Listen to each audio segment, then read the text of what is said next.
All right, so there's been a lot of controversy surrounding Paddy Pimblett's win against Jared Gordon at UFC 282 last night. I think most people believe that Jared won that fight, and the judge's decision was way off. They gave it unanimously to Paddy Pimblett, which is pretty ridiculous, and it's not a good look because a lot of people are now suspicious of that decision since most people believe that Paddy lost. If you look at the media scores, 23 out of the 24 MMA media companies had this going to Gordon. A lot of fighters weighed in on this as well, and they are not happy with the decision and not happy with the UFC because it's no secret Paddy winning that fight definitely benefits the UFC. Paddy's already a big star. He has a huge fan base. He has a huge social media following. He sells a lot of tickets, and he hasn't really had any big tests in the UFC yet. This was his first one, I'd say, and he was a co-main event. So him winning this was really important for the organization and Dana White. You could tell Dana White was really nervous about this decision because also he's been hyping Paddy up. He said he could be the next superstar. He went on his podcast a few days ago. He had a good time. Paddy was shitting all over Ariel Helwani. He loved that. He said it was the greatest podcast he's ever been on.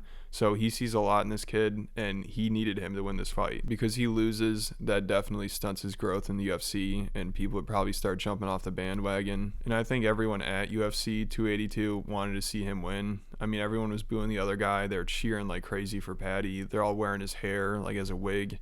And if he lost, that would just be insanely disappointing because also this was a big test for Paddy, but he's still not even fighting anybody in the top 15. Like this guy, he fought Jared Gordon. He's a good fighter and everything, but he's not even in the top 15. He's already 34 years old. So I think people expected Paddy to win this fight pretty easily, and this was disappointing either way, even if he won, which I don't think he deserved to win. I think Jared Gordon should have won, which sucks for him because this was probably his biggest opportunity in the UFC. It was a co-main event on a pay-per-view, and he's fighting a huge name. So this would have been a really big win for him and helped his career out a lot, but he didn't have enough star power to get the decision, which really sucks because I don't know if he'll ever have an opportunity like this again. So I think most people felt like he definitely won the first round, and he probably won the third round, maybe even the second round.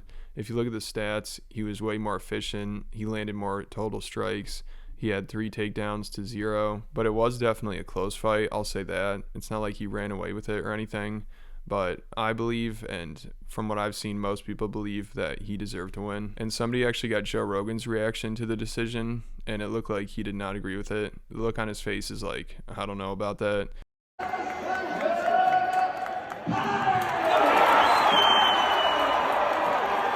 So another influence on this fight that people have been talking about is Dave Portnoy and Barstool Sports because they have a 7-figure contract with Paddy, so they need him to perform well. They need him to stay at the level he's at and continue to win because if he loses, the stardom will start to wear off, the hype won't be there anymore, and that contract they have with him is not going to pay off in the end. So Dave Portnoy actually posted a video of him and Dana White next to each other while Bruce is reading off the decision, and I don't know why he posted this because it just looks suspect. Like Dana looks really nervous, Dave looks nervous as well, and then when they read the decision, Dana like gives this nod like, yep, okay, got it. For the winner by unanimous decision, Paddy!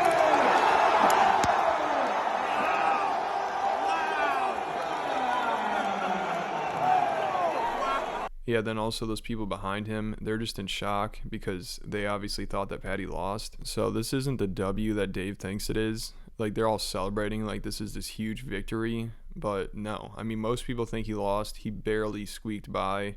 They're acting like he just went in there and knocked the guy out in 5 seconds because then afterwards, Dave and Paddy are running around talking about how great the victory was, and they're yelling at Dana about how Paddy deserves the fight of the night bonus, and it just looks so stupid. I don't know why he's posting this, acting like this is such a great victory. Like he should just be worried after that fight because you just gave this guy a 7-figure deal, and he's really not a good fighter. He fights anybody in the top 15 in his division, and he's gonna lose. And after that fight, the hype is already wearing off. I don't think Dave is good enough to gaslight people into thinking that this guy's actually going to be a superstar now because most of the comments on these Twitter posts are just goofing on him and Dana. Nobody's really like, oh, that was a great W. Yeah, he deserved that. Nobody's saying that. Nobody's agreeing with him. Most of the people are just laughing at it. I really like what this guy had to say about it. He said, imagine going from McGregor to this guy being the big hope for the future of your company. So then after all the fights, when Dana was talking to the media, obviously people were bringing this up.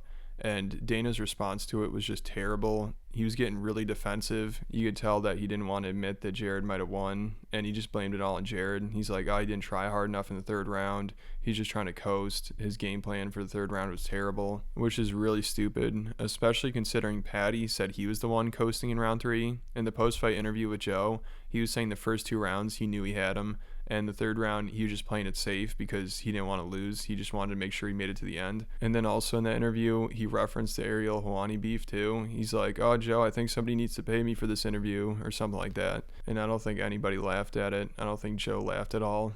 And then also Paddy started talking about how the fight wasn't even close. He said he won the first 2 rounds easily, which is just insane. I don't think anybody is believing that. And now because of all this, most people are suspicious, and this is not a good look for the UFC.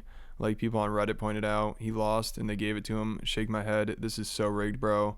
Let's be real here. This is 10,000% gambling related. The fact that Portnoy, keeping in mind how huge he is in the gambling industry, was there, definitely had a role in the outcome of the fight. He just signed Paddy, and you just know there was tons of money backing Pimblett in this fight. Another person said 100% he lost the first and third. This is proof that UFC pushes the guys who have the stardom behind them so that they can make more money.